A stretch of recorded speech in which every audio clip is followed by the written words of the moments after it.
All right, now, this video is long overdue. Today I'm gonna give you some information about playing in junior college as a student athlete. Now, before I get into this video, let me first say this. This video is not to bash junior college basketball or junior college sports, period. If we're being honest, this is the only way I had a shot to even play college basketball. You're looking at somebody that failed the 6th grade and the 8th grade special education classes, wasn't supposed to graduate high school, let alone get to college and get a master's. And junior college afforded me the opportunity to do just that. So I'm going to say some things in this video, and I don't want it to seem as though that I'm bashing junior college basketball. I feel like it takes a special some type of person to get through junior college, period. And many times you're dealing with less resources. Many times you're looking at less publicity, and you just got to go out there and have some grit about doing it. You got to go out there, have some hustle, have some tenacity, have some toughness about you. And I like to say junior college gave me my grit that I have today. And I think that if you go through that process, it says a lot about you.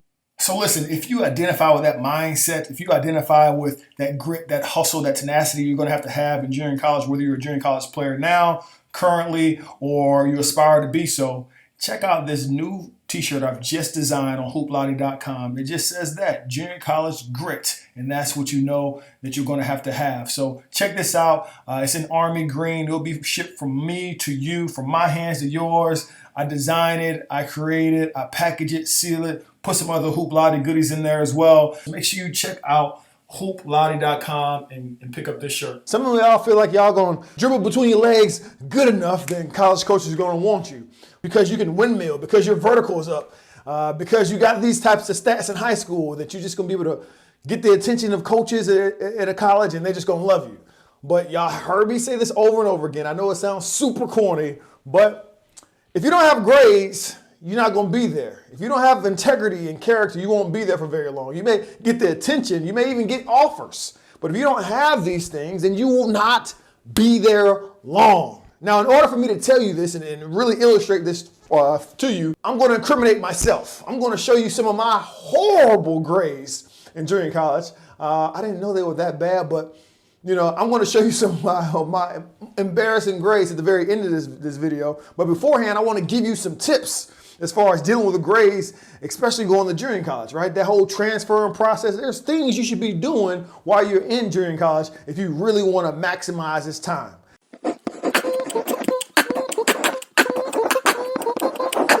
Hoop Lottie. Yes, indeed, Big Brother Bear here to give you all that you want and what you need. And the first tip I want to give you is to understand that busyness is not the same as being productive. Boy, I tell you, when I was in junior college, I thought I was doing something. I was going from class to class. I was going to study halls. I was getting the books and going to the bookstore and studying here and studying there. And I felt like I was doing something. But unless you have a map, unless you have a goal, you know where you're going beforehand, then you end up doing a lot of moving around, but not actually progressing towards your actual goal. When I look back at some of these classes, I'm like, man, what was I thinking taking this class? What was I thinking not taking that class? Like, I had no map at all. And I know some of you are saying, well, isn't that the academic advisor's job, or aren't my coaches going to be looking out for me? And listen, this is no shot against academic advisors. I have a lot of friends that are academic advisors. Y'all know I work at a university, so there's no slight against them, and there's no slight against coaches. They have a lot on their plate. They do a lot on a regular basis. It's not their job.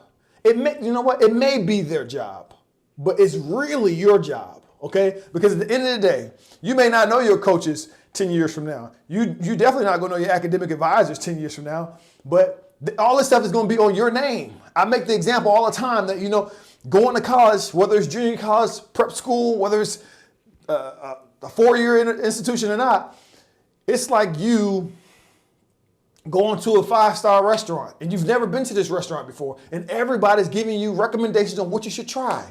They're saying, man, you should try the caviar. You got to get this lobster. You got to get this and this and this, and make sure you try this. And you trust all these people.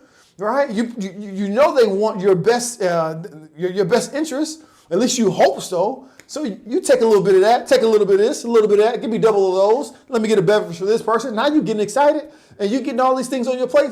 But what they do not tell you is at the end of the day, it's going to be your card, your debit card you're going to swipe at the end of the day. It's going to be you. It's not going to be your admissions counselor, your academic advisor, your coach, me. It's going to be you. So I want to make sure that you understand that it's going to be on you. You know, when I go to my bank, they're always trying to give me different packages for my retirement plan 20, 30, 40, 50, 60, however many years later, right? They always got some type of portfolio they want to pitch to you. Oh, Bill, you give me your money, I'll make sure I invest it here, put a little bit of here. They start saying all this stuff, all this mathematical jargon. I don't know what they're talking about.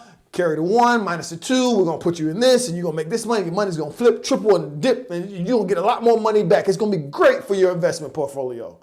It sounds good. When they tell me all this stuff, I listen, I'm polite. I try to remember key words. They say I may write some things down. I may come back and a week or so later after I've been able to research some of this stuff, that's what I do. Right? But I no way, no shape, no form let these people talk me into this. Because I understand they're bankers. That's their job. It's to get me to part ways with my money. That's their job. No matter how nice they are, no matter how good they smell, how nice they dress, no matter what church they come from, if they don't go, none of that stuff matters. At the end of the day, it's their job to part ways with me and my money. And they're going to do it with a smile.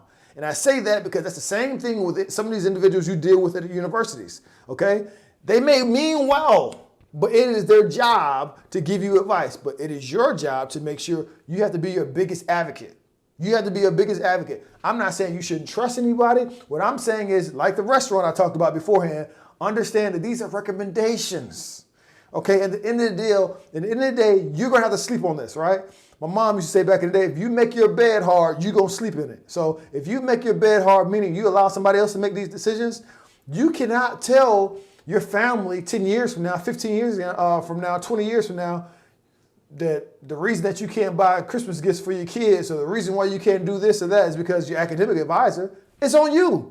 It's on you. So yeah, take their recommendations, research what they're talking about, and then come back and formulate your own opinion as far as classes you should be taking. Number 2, quantity does not mean quality. Now on this example, I'm going to give you both ways. I'm going to talk about athletics and I'm going to talk about academics. Now you know just as well as I do, there's always some gym rats. There's always some people that's in the gym because some people are productive and some people are not. But some people are just, they're just in there jacking around, not getting better. But then there's also people that spend a fraction of the time. They may only be in the gym for 2 hours, an hour and a half, 30 minutes.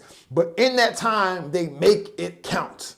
They make it count. They're doing game moves, game speed, they're making it count. Versus the other person is over here shooting half-court shots, shooting shots they're not going to shoot in the game, playing positions they're not playing in the game. They're just hanging out, and they're not getting better. And the same thing as it relates to academics. So when I was in junior college, man, I had 19 credit hours. And some semesters, I think I had as high as 20, 21 credit hours. And one from the outside looking in, they would be like, oh, man, Bell, killing it. Look at all these credit hours this Joker's taking. This is amazing, man. He's on top of his game. I was not on top of my game, okay? I was not. If you would look, the devil was in the details, right? If you would look at my doggone transcript, you would see some of the bullcrap classes I was taking, okay?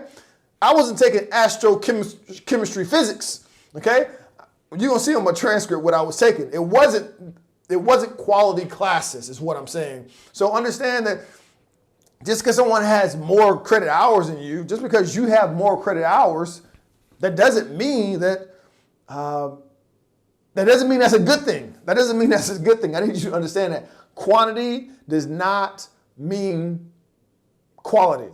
Okay? And you want quality classes. You want classes that actually going to help you in the future and not something that's just going to be here for the here and now. Something that's just going to keep you eligible. You know how I feel about that. Something that's just going to keep you eligible, but not something that's going to feed your family in the future. You don't want quantity. You want quality. My third and last tip I'm going to give you as far as being a student athlete at the junior college level in academics is this. I need you to start thinking about the end. Right? We all understand that junior college is only for 2 years. We all know it's going to be temporary. We all know that everyone's trying to go to a 4-year institution, whether that be a Division I, Division II, NAIA, Division III, doesn't make a difference. We're in transit. We're in commute.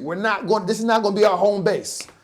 So if that's the case, I need you to start thinking about the end in mind. And what I mean by that is When I transferred from the junior college I went to Ouachita Baptist University, which is a Division II school in Arkansas, all those classes didn't transfer.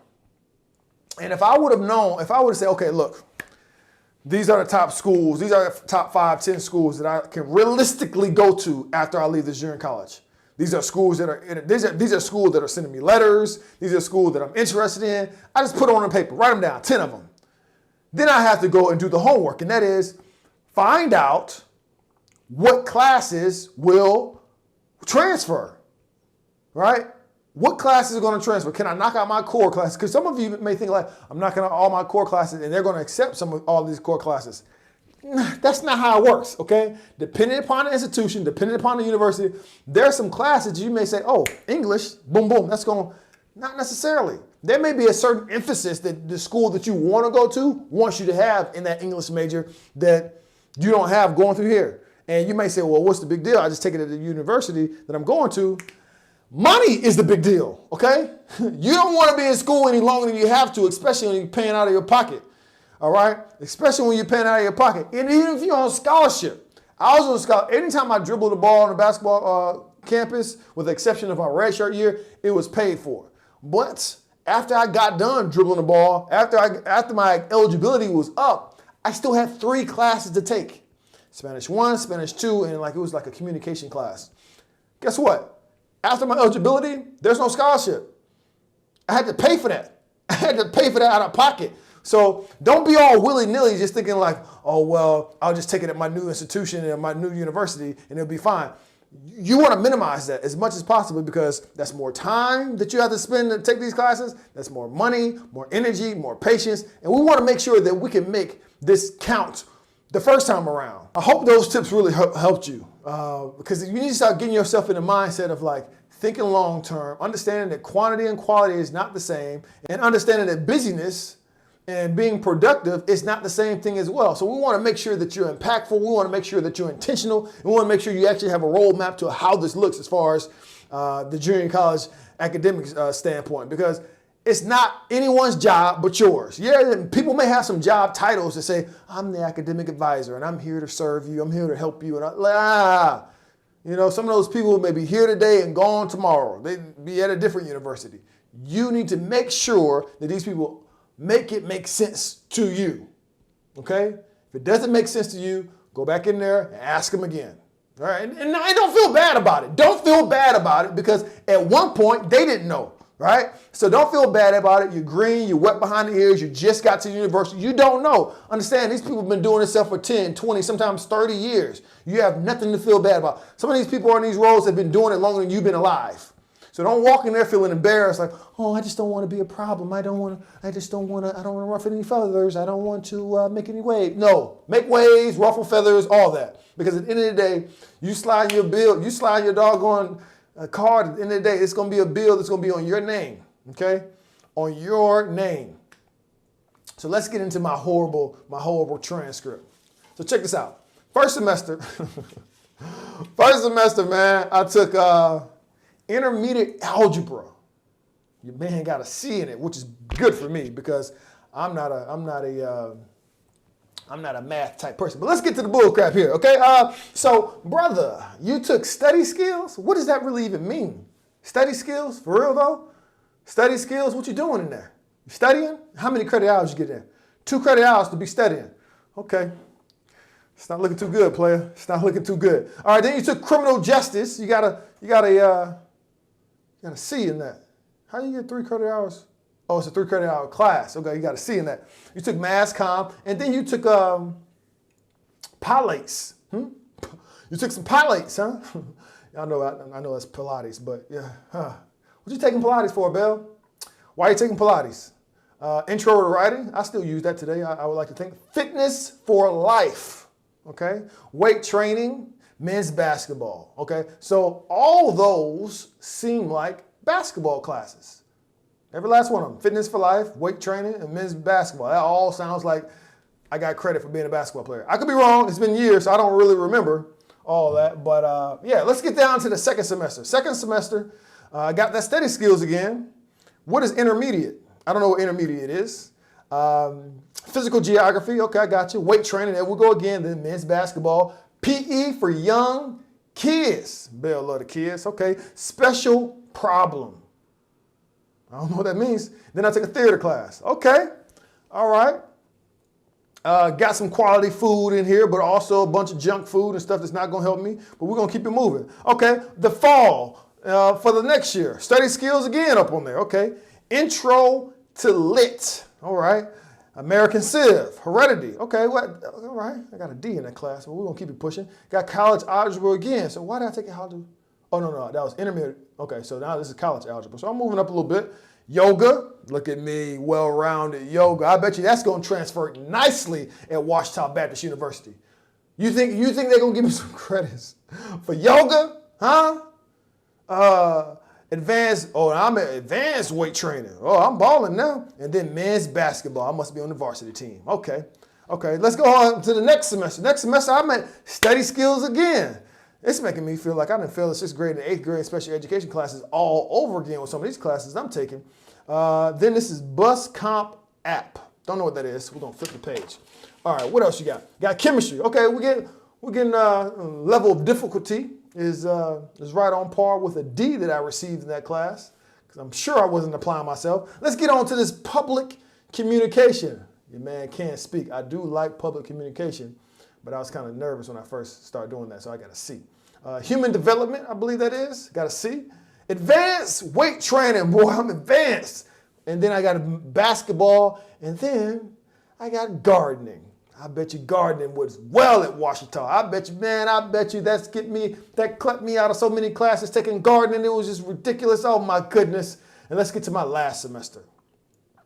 Now, last semester I got study skills. Again, I got some success skills. Okay, I'm moving up. How the heck you get a D in success skills, Bell? What the heck, man? Intro to math. I got a B. Sports officiating. Okay, I got an A. Athletic coach, B. Then I'm in the varsity weight room again, and then varsity men's basketball because I'm on the basketball team, and then survey to theater. So there you have it, folks.